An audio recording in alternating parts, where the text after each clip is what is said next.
Up next, the murder of a convenience store employee goes unsolved for years. The case always bugged me. You wanted to find the clown that did that. Police couldn't understand why the victim's husband didn't report her missing. Every time I hear, oh, I didn't call it in because we had an argument, I always wonder, how can anyone believe this? Could new forensic testing solve a 20-year-old case? You got to treat every single case like it's the crime of the century.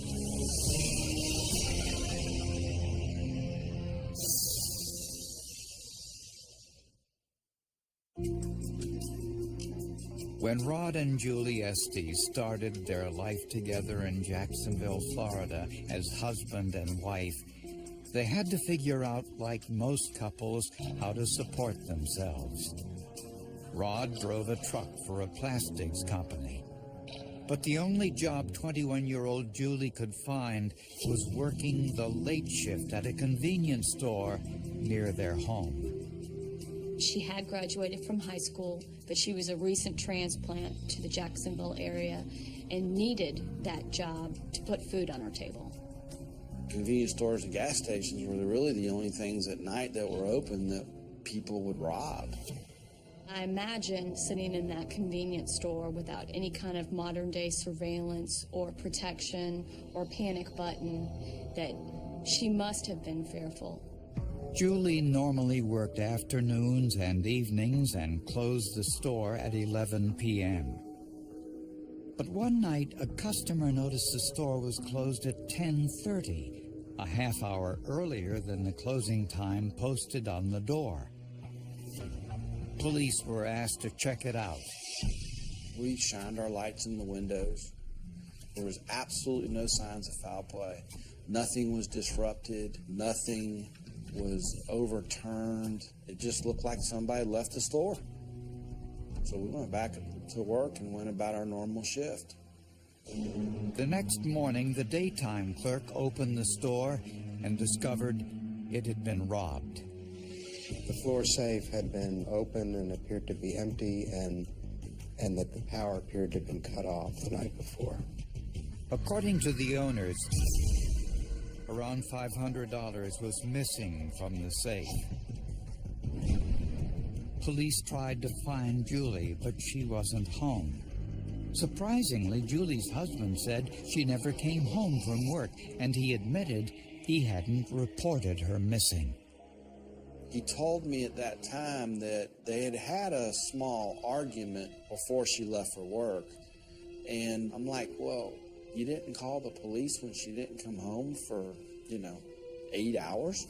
Every time I hear that story of somebody saying, oh, I didn't call it in because we had an argument, I always wonder, how can anyone believe this?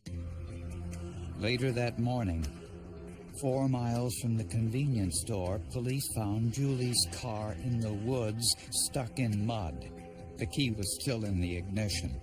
One of our helicopters spotted a blue Camaro, not a long distance away, but in a wooded area that's known for vehicles dumped or parked or whatever out there. They saw what they perceived to be drag marks leading away from the vehicle, and then they followed the drag marks. A few hundred feet from the car, under some cardboard, was Julie's body. Julie's body was found with her arms tied behind her back with her very own shoelaces. Her shirt was pulled up with her breasts exposed. Her pants and panties were pulled down to her socks. The details of the crime just really go right through you. They make you realize how much she really went through. Here was a 21-year-old woman who on one hand wore a high school class ring, on the other one her wedding ring. Julie's husband said he had an alibi, one police had heard dozens of times over the years. Rod Estes had explained that he was by himself all evening, had watched a football game, and had fallen asleep. and no one was with him all night. Not the best alibi in the world if a policeman thinks you might be responsible for your wife's disappearance, but it's all he had. And investigators had another problem. They suspected Julie had been murdered elsewhere. As investigators searched for Julie Estes' killer, they began by looking for clues inside her car, which was found stuck in mud in the woods near her body. And the evidence told a story. Julie herself was a tall girl. She was approximately 5'8", 5'9". The seat had been moved all the way up as if a shorter person had been driving it. So it was apparent that someone other than Julie had been the last person to drive that car, and in fact that person probably was shorter. And they also found blood drops in the trunk. Tests showed it was the same blood type as Julie's, an indication she was injured elsewhere, placed in the trunk, then driven to the woods. Initially, they weren't sure whether that was the scene of the murder or that was simply a dump site. That type of development makes investigation that much more difficult because now you've got two crime scenes to worry about. Unfortunately, there were no foreign fingerprints found on or in the car. And investigators found no usable footprints in the mud and dirt. Julie's purse was discovered at the scene with no money inside. The convenience store's money bag was there, but it too was empty. Julie's killer had removed the laces from her shoes to tie her hands, but her shoes were missing. Julie's shoes were distinctive even back in 1985 because they were purple. The next day, investigators got a potential lead. Police got a call from a man who'd been kind of scrounging around behind another convenience store when he came upon a purple pair of shoes. The purple shoes were almost certainly Julie's. The laces were missing. A bowling bag and some receipts with Julie's name left no doubt the items were hers. The site was just a half-mile from the convenience store where Julie was last seen alive. We found evidence that things were taken out of the trunk of her car. She was probably forced into the trunk. Then she was driven 5 or 6 miles away from there where her body was found. Normally, the evidentiary value of the items would be significant, but not this time. The civilian that had found those items had at first taken them home. This meant all the evidence at what may have been the murder site was compromised. Somebody's been there moving things around, and it just makes the investigation a lot more difficult. There was no physical evidence that at that particular time that could identify a killer.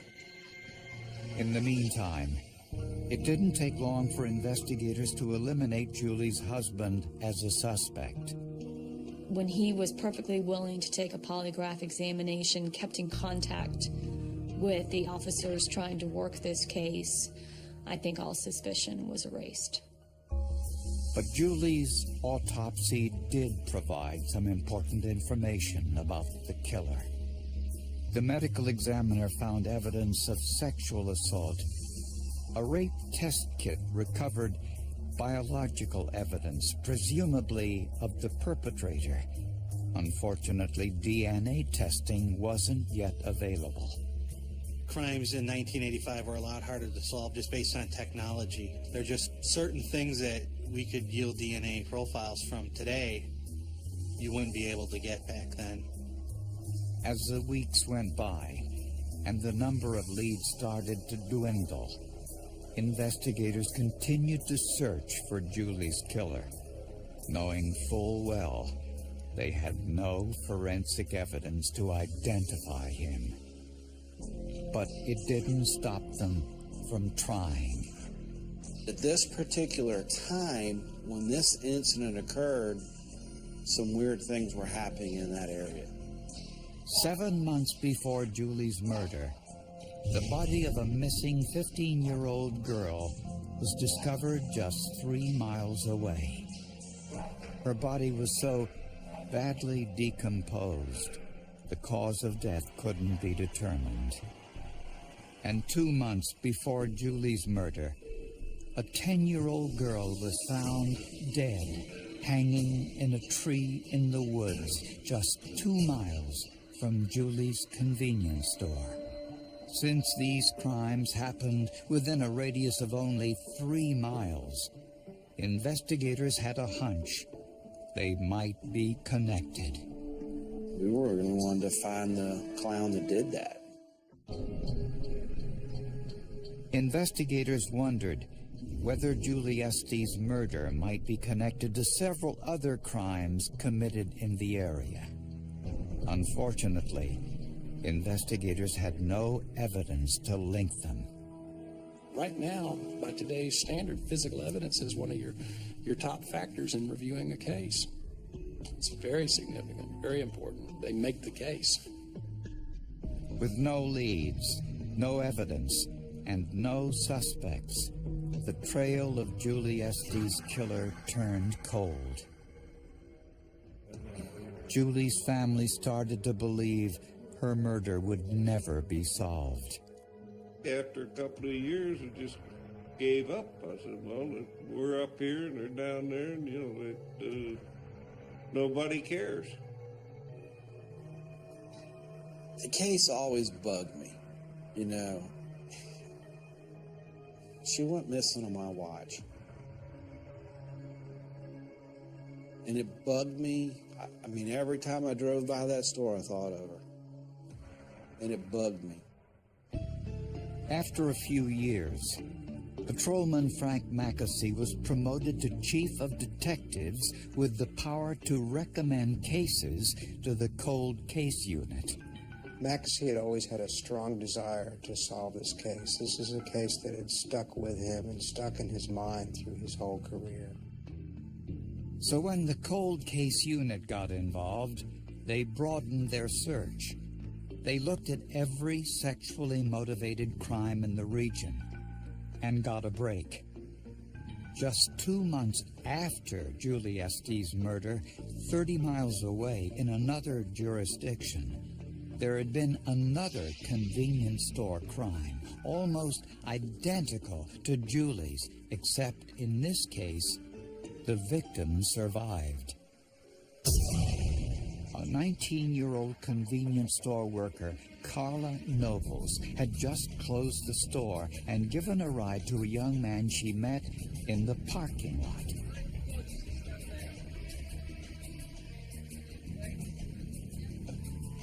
She voluntarily let him in the car, having no idea what he was capable of. She did a quick drive to the post office where he said he wanted to go. Before they got there, the man pulled a knife, forced her to drive to an isolated field, and sexually assaulted her. He then forced her to drive away.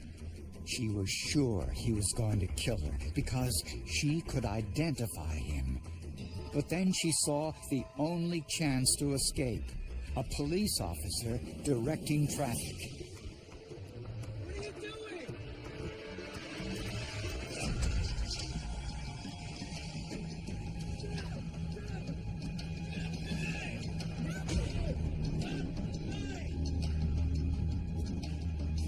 And she just literally tries to run up there and get the officer's attention, practically hitting the officer. When he got to the car, the abductor had a knife to Carla's throat. And so he pulled his revolver, and the abductor dropped the knife.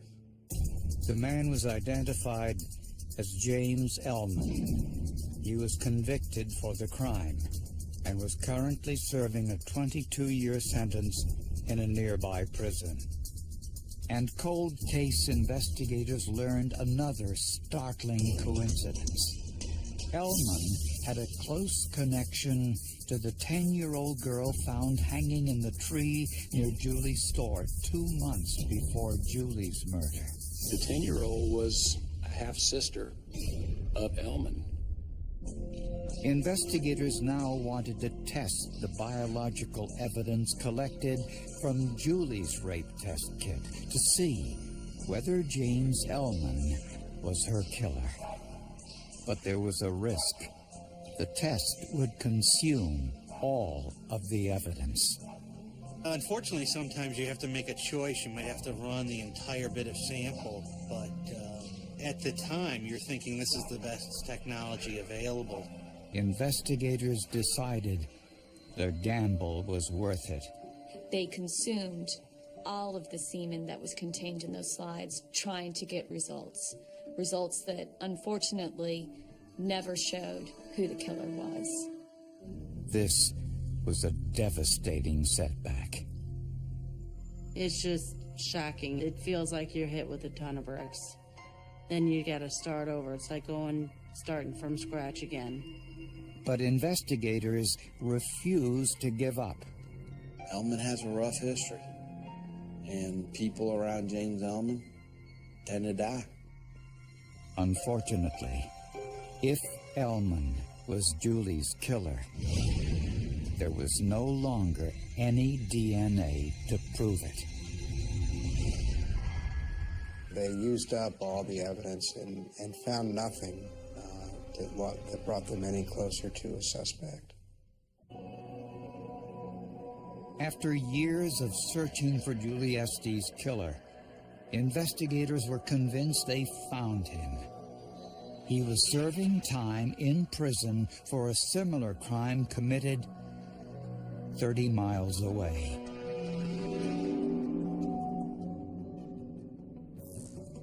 His name was James Elman. Elman was the worst of the worst. We talk about he's the poster child of antisocial. It's a clue when the public defenders are afraid of him, when the doctors are afraid of him, when the people at the medical treatment facility are afraid of him. But investigators wanted to be sure Elman was responsible for Julie Estes' murder. Why?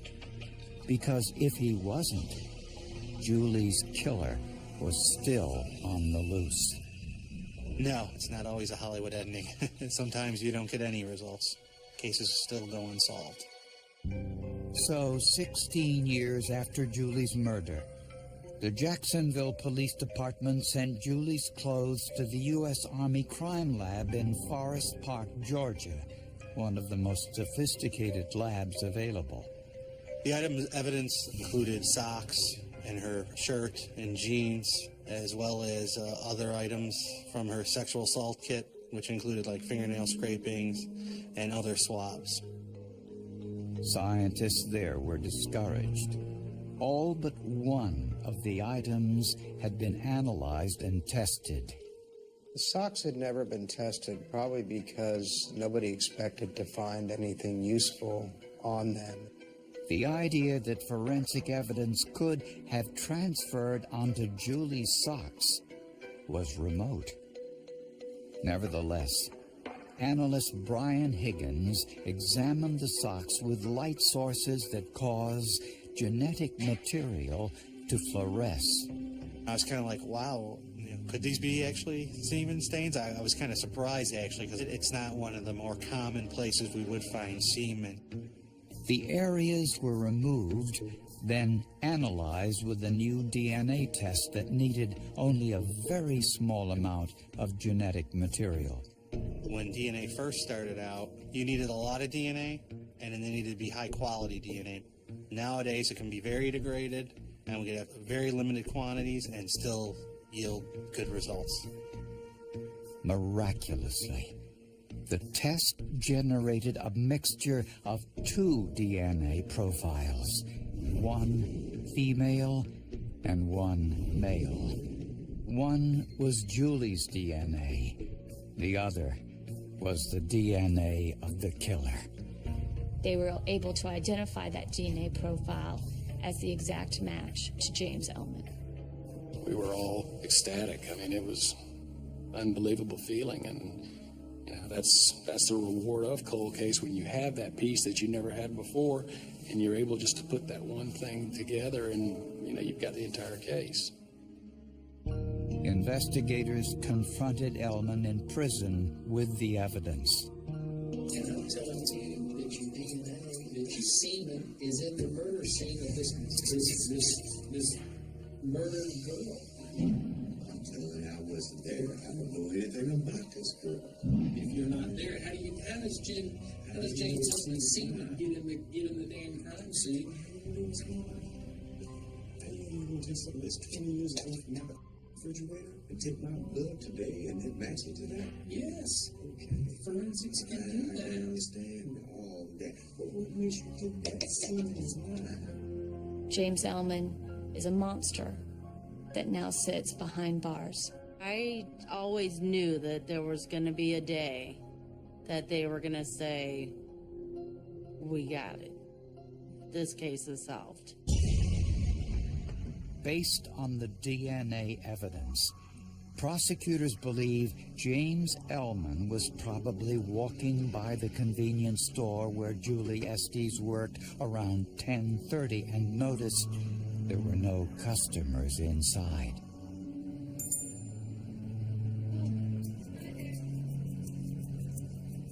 He shut off the store's electricity, held Julie at knife point, forced her to open the safe.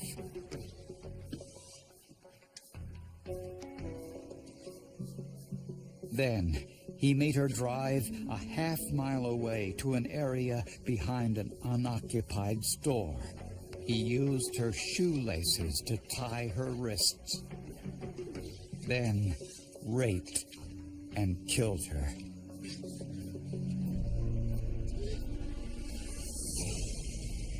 He removed items from Julie's trunk to make room for her body.